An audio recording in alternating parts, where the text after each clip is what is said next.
হরে কৃষ্ণ।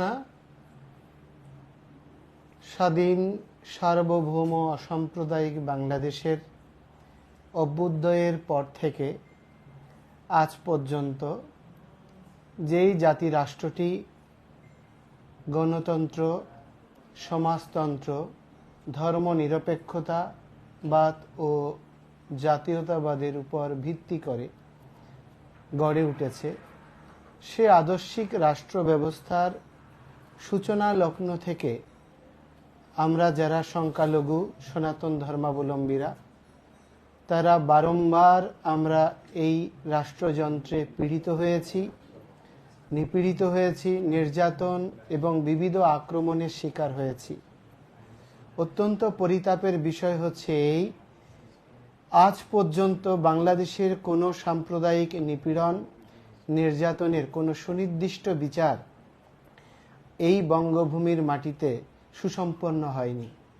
ফলশ্রুতিতে বারংবার সাম্প্রদায়িক গোষ্ঠী যারা চায় না বাংলাদেশে অসাম্প্রদায়িক পরিবেশ বিরাজিত থাকুক, মানুষের সহজাত সহমিলনের দ্বারা একটি স্বনির্ভর উন্নত রাষ্ট্র গড়ে উঠুক, তারা বারংবার এই প্রক্রিয়াকে বাধাগ্রস্ত করেছে এবং বারংবার তারা এই প্রক্রিয়ার সঙ্গে যুক্ত বাংলাদেশের বহু সংস্কৃতি, বহু বর্ণ, বহু জাতি গোষ্ঠীর মানুষের মধ্যে পরস্পরের মধ্যে বিভেদ সৃষ্টি করা এবং বিভিন্ন সংস্কৃতির মানুষকে এই দেশ থেকে বিতাড়িত করার প্রবণতা তাদের মধ্যে আজ পর্যন্ত যায়নি।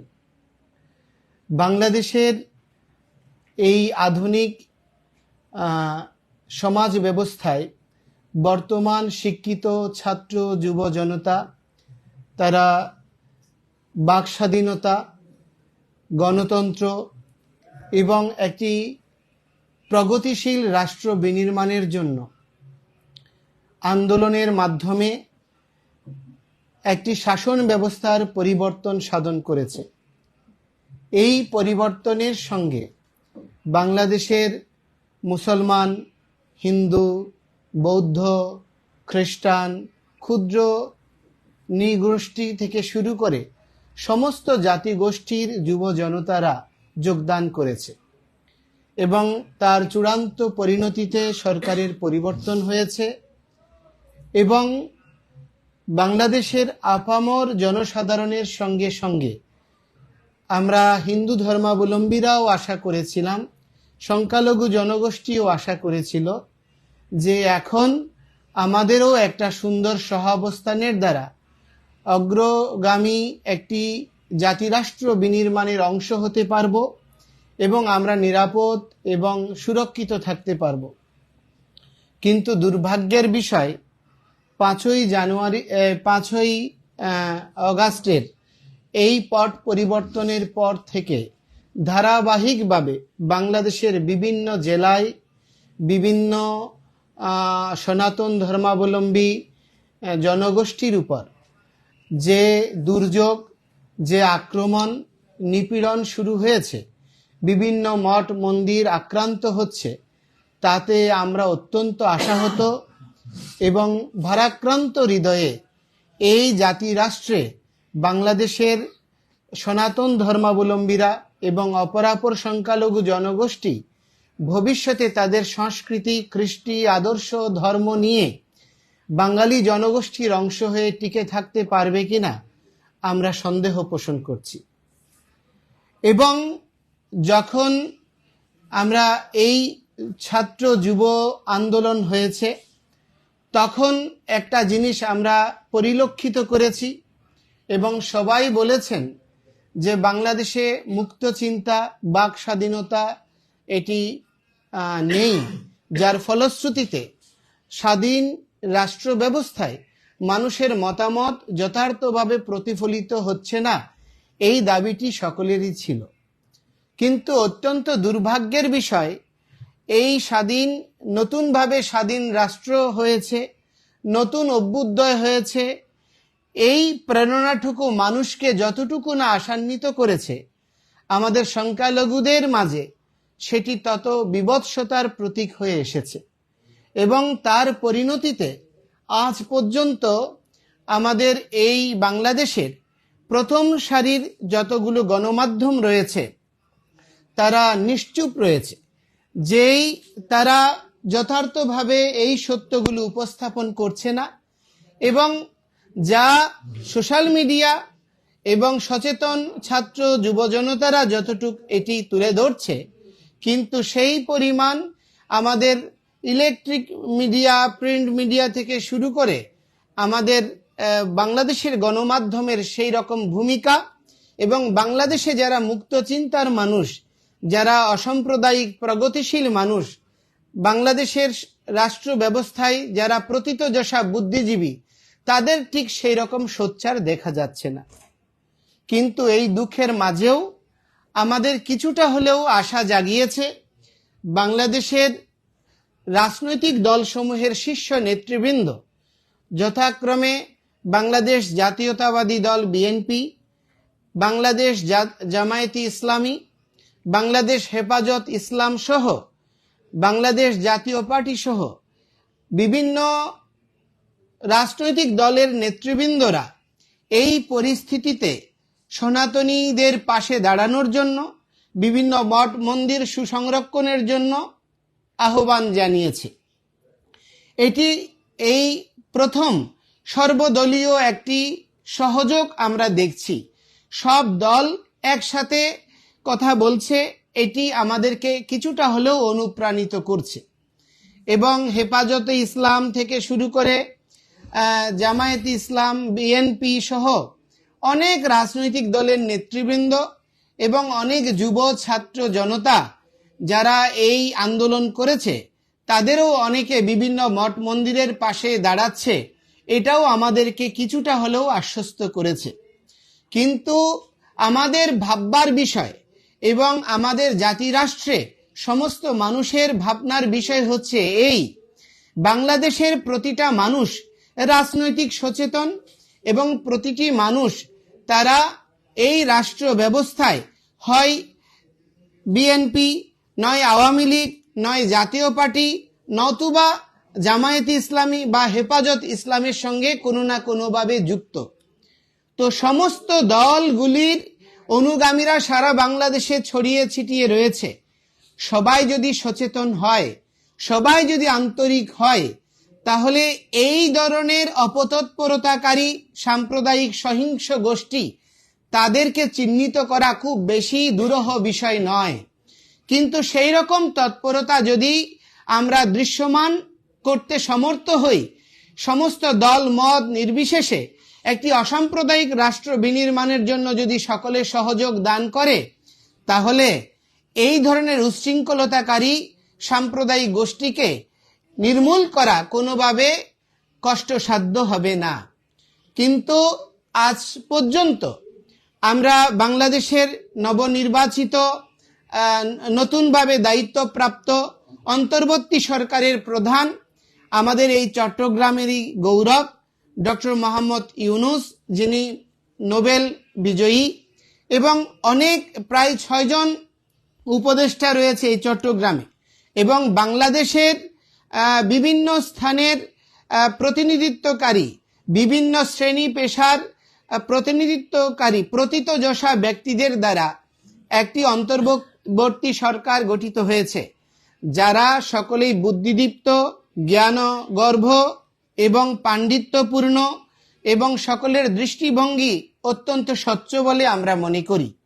তো আমি আপনাদের সকলের কাছে অনুরোধ করব, এবং বাংলাদেশের গৌরব আমাদের সেনাবাহিনীর নিকট অনুরোধ করব, এই ধরনের পরিস্থিতিতে আপনারা কিছু দৃষ্টান্তমূলক পদক্ষেপ গ্রহণ করুন। এবং বাংলাদেশে আজ পর্যন্ত সনাতনীদের বিষয়ে রাষ্ট্রযন্ত্র, যদিও বলা হচ্ছে অধিকাংশ রাজনীতিকরা, অধিকাংশ বুদ্ধিজীবীরা আমাদেরকে সংখ্যালঘু বলতে নারাজ, তারা আমাদেরকে বৃহত্তর বাঙালি জনগোষ্ঠীর অংশ বলে থাকে। কিন্তু আমরা যদি অংশ হই, তাহলে কেন আমাদের অধিকার সংরক্ষণের জন্য কোনো সাংবিধানিক যথোপযুক্ত অধিকার পরিলক্ষিত হয় না? সেজন্য আমি আপনাদের মাধ্যমে, এই সোশ্যাল মিডিয়ার মাধ্যমে সকলের কাছে অনুরোধ করব, যেন অবশ্যই সংখ্যালঘু কমিশন গঠিত হয়, যেন অবশ্যই সংখ্যালঘু মন্ত্রণালয় স্থাপিত হয় এবং হিন্দু ফাউন্ডেশনে রূপদান করা হয় হিন্দু ধর্মীয় কল্যাণ ট্রাস্টকে, এবং বিচার বিভাগীয় তদন্তের মাধ্যমে একটি আলাদা স্বতন্ত্র ট্রাইব্যুনালের মাধ্যমে নির্দিষ্ট সময়ের মধ্যে এই ধরনের দুষ্কৃতিকারীদেরকে চিহ্নিত করে যদি শাস্তির ব্যবস্থা করা যায়, তার ফলশ্রুতিতে বাংলাদেশের অসাম্প্রদায়িক ভাবমূর্তি এবং বাংলাদেশের এই সমস্ত জাতি বর্ণের সহাবস্থানের গৌরবময় ঐতিহ্য সারা পৃথিবীর মানুষকে অনুপ্রাণিত করবে এবং বাংলাদেশ বিশ্ব দরবারে একটি সমন্বিত রাষ্ট্র কাঠামোর প্রতীক হিসেবে বিবেচিত হবে। এবং আমি আপনাদেরকে অনুরোধ করব, আজকে আমাদের খুব দুঃখ লাগে পৃথিবীর কোনো ধর্মই আপনার সাম্প্রদায়িকতাকে সমর্থন করে না, পৃথিবীর কোনো ধর্মই অন্যকে আক্রমণ করার শিক্ষা প্রদান করে না। পবিত্র কোরআনে বলা হয়েছে যে অন্য ধর্মাবলম্বীদের জানমাল হেফাজত করা ইমানদার মুসলমানের কর্তব্য, কিন্তু আজকে এই ধরনের কিছু উগ্র সাম্প্রদায়িক ব্যক্তি দুষ্কৃতিকারীদের কারণে বাংলাদেশে হিন্দু মুসলিমের সহাবস্থানকে প্রশ্নবিদ্ধ করছে। তো সেজন্য আমি আপনাদের সকলকে অনুরোধ করব, শুভ বুদ্ধির ধারক সমস্ত জনগোষ্ঠী, সমস্ত মিডিয়া, আপনারা এই বিষয়ে সোচ্চার হবেন, প্রকৃত সত্য তুলে ধরবেন। সত্য তুলে ধরার মাধ্যমে কখনোই লজ্জার কিছু নেই। সত্য উপস্থাপন করা, অপারগতার জন্য ক্ষমা প্রার্থনা করা, তা অন্য অন্য মানুষকে অনুপ্রাণিত করবে এবং পরবর্তী প্রজন্মকে আদর্শিক হতে শেখাবে। অত্যন্ত দুর্ভাগ্যের বিষয়, আমরা অতীতকে স্বীকার করি না এবং পরবর্তী প্রজন্মের জন্য একটি আদর্শ স্থাপনের জন্য যত্নবান হই না। আমি অনুরোধ করব, আপনারা সকলে এতদিন যে আন্দোলন করেছেন, এখন আমাদের যে আন্দোলন শুরু হয়েছে বাংলাদেশে হিন্দু জাগরণ মঞ্চের দ্বারা, সম্মিলিত সনাতনী সমাজের দ্বারা যে আন্দোলনগুলো শুরু হয়েছে, সমস্ত ধর্মীয় প্রতিষ্ঠানসমূহ, সমস্ত সংখ্যালঘু জনগোষ্ঠী, সমস্ত হিন্দু সম্প্রদায়ের নেতৃবৃন্দরা তাতে অংশগ্রহণ করেছে এবং অভূতপূর্বভাবে চট্টগ্রামে আজকে একটি আপনার মাইল ফলক স্থাপিত হয়েছে, লক্ষাধিক লোকের সমাবেশ স্থাপিত হয়েছে মাত্র গতকালের একদিনের আহ্বানে।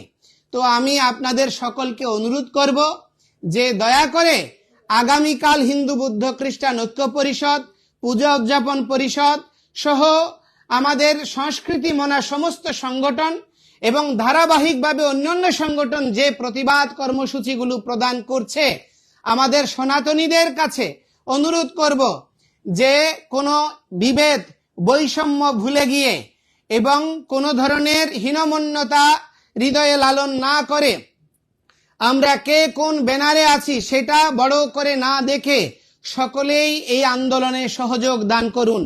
এবং আজকে যারা এই আন্দোলনে স্বতঃস্ফূর্তভাবে যোগদান করে সংখ্যালঘু জনগোষ্ঠীকে বেঁচে থাকার প্রেরণা যোগাচ্ছেন, তাদের সকলকে আমরা কৃতজ্ঞতা এবং ধন্যবাদ জ্ঞাপন করছি এবং আপনাদের কাছে অনুরোধ করব যে সামনের দিনেও এই আন্দোলনটা কন্টিনিউ রাখা কর্তব্য। কারণ আমাদের ছাত্র যুব জনতা তারা শিখিয়েছে কি করে অধিকার আদায় করে নিতে হয়। তো আমরা যদি একটা সুন্দর উদাহরণ সামনে থাকার পরেও আমরা ভীত সন্ত্রস্ত হয়ে গৃহের মধ্যে আবদ্ধ থাকি, তাহলে আমাদের পরবর্তী প্রজন্ম আমাদেরকে শুধু তিরস্কৃত করবে না, এই উপমহাদেশ এক উগ্র সাম্প্রদায়িক গোষ্ঠীর অভয়ারণ্যে পরিণত হবে এবং যারা উপনিবেশিক শক্তি, যারা তারা ওত পেতে আছে, এই ধরনের পরিস্থিতি তৈরি হোক এবং তারা এখানে রাজনৈতিক এবং সামরিক হস্তক্ষেপ করুক। এই ধরনের পরিস্থিতির দ্বারা আমাদের এই উপমহাদেশকে, আমাদের এই বঙ্গভূমিকে যেন আমরা বিপদাপন্ন করার সুযোগ না দেই, সেজন্য সকলে দয়া করে যত্নবান হন। এবং পরিশেষে আপনাদের সকলকে অনুরোধ করব যে আমরা যেন এই আন্দোলন কন্টিনিউ রাখি। আমাদের সনাতন ধর্মাবলম্বী সমস্ত জাতীয় অর্গানাইজেশন সমূহ, প্রতিষ্ঠান সমূহ, সংখ্যালঘু জনগোষ্ঠীর প্রতিটি প্রতিষ্ঠানকে অনুরোধ করব, আমরা প্রতিবার আন্দোলন করি, চাষ করি, কিন্তু ফসল না তুলেই ঘরে ফিরে যায়। আমাদের এই ছাত্র যুব জনতা তারা আমাদেরকে শিখিয়েছে। তারা শুধু একটা অভ্যুদয় ঘটায়নি, তারা এখন রাস্তায় ট্রাফিকের দায়িত্ব পালন করছে। যেখানে যেখানে শৃঙ্খলা বিপন্ন হচ্ছে সেখানে তারা সহযোগ দিচ্ছে। তাদের দেখে আমরাও যেন শিখি এবং আমরা যেন আমাদের অধিকার প্রতিষ্ঠিত করে একটি বহু বর্ণ, বহু সংস্কৃতি, বহু সমাজ ব্যবস্থার মানুষের সহযোগে একটি অসাম্প্রদায়িক বাঙালি জনগোষ্ঠী এই বঙ্গভূমির ঐতিহ্য স্মারককে সারা পৃথিবীতে উপস্থাপন করে। এখন একজন নোবেল বিজয়ী সরকার প্রধান হিসেবে দায়িত্ব গ্রহণ করেছেন, অন্তর্বর্তী সরকারের দায়িত্ব নিয়েছেন।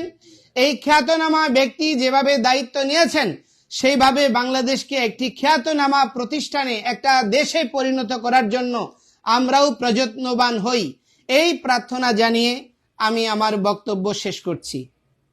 এখন আপনাদের উদ্দেশ্যে বক্তব্য রাখছেন আমাদের শ্রীপাদ লীলারাজ গৌরদাস ব্রহ্মচারী প্রভু। হরে কৃষ্ণ, শুভ প্রণাম সবাইকে। আমি বিশেষ করে বলতে চাই সমস্ত সনাতন আমার মা বোন বন্ধু ভাইদেরকে, আমরা কখনো পিছনে হটব না, আমরা কখনো আমাদের জন্মভূমি ত্যাগ করব না। এটা আমাদের জন্মভূমি, এটা আমাদের দেশ, এটা আমাদের সোনার বাংলা। এই মাটিতে আমরা জন্মগ্রহণ করেছি। আমাদেরকে আমাদের সংস্কৃতি, আমাদের ঐতিহ্য, আমাদের ধর্ম, আমাদের মা বোন, আমাদের কৃষ্টি রক্ষা করার জন্য আমরা প্রত্যেকটি গ্রামে, প্রত্যেকটি পাড়ায়, প্রত্যেকটি মহল্লাতে আমরা একত্রিত হয়ে আমরা মোকাবেলা করব। যারা এই অন্যায় করেন তারা হচ্ছে সংখ্যা লঘু, আমরা হচ্ছে সংখ্যাগুরু। অন্যায়কারীরা বেশি আসে না। আমরা সবাই দাঁড়িয়ে আমরা প্রতিহত করব। প্রতিহত করে আমরা সবাই ঐক্যবদ্ধভাবে, একতভাবে আমাদের জন্মভূমিকে, আমাদের কৃষ্টিকে আমরা রক্ষা করব। আমরা আপনাদের সঙ্গে রয়েছি, সমস্ত সনাতনী সমাজ আমরা একত্রিত হব।